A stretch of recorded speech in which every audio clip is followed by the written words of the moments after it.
My goal in this is not to tell you what's evil, what's wrong, what's bad, but instead give you some information and let you make some decisions. What's healthy for our family? What's good for our kids? Because no one knows your kids better than you do. And I was sitting at a practice one time, and she was communicating with the team, listen guys, I don't want you to react, I want you to respond. And what she meant was, when you jump up in the air to get in front of the ball when they're spiking it and all that good stuff, I want you to respond to where the player is going.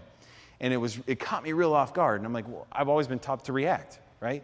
But there's a negative attitude with react. If we wait till it happens and then immediately try to react to it, we're often put our body in the wrong spot. That's what she was communicating.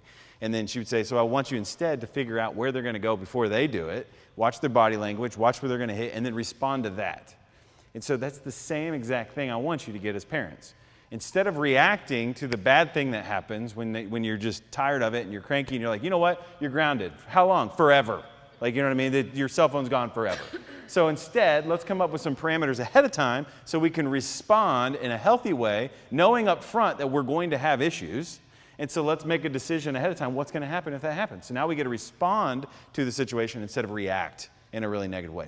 But what about that new technology? The technology that absorbs everyone's attention, that causes us to ignore one another. This is something that they said just a few years ago. This is the technology they were talking about. Newspapers. At that time when that quote was published, they were talking about the way newspapers were distracting everyone, and they were consumed by this. And yet that's the conversation we're having today, yet again, with cell phones. How many of these things at the top picture are we even allowed to do anymore?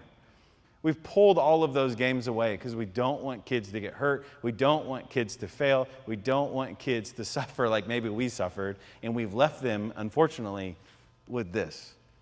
Tick, tick, tick, tick, tick on their phone. So that's the conversation we're having tonight.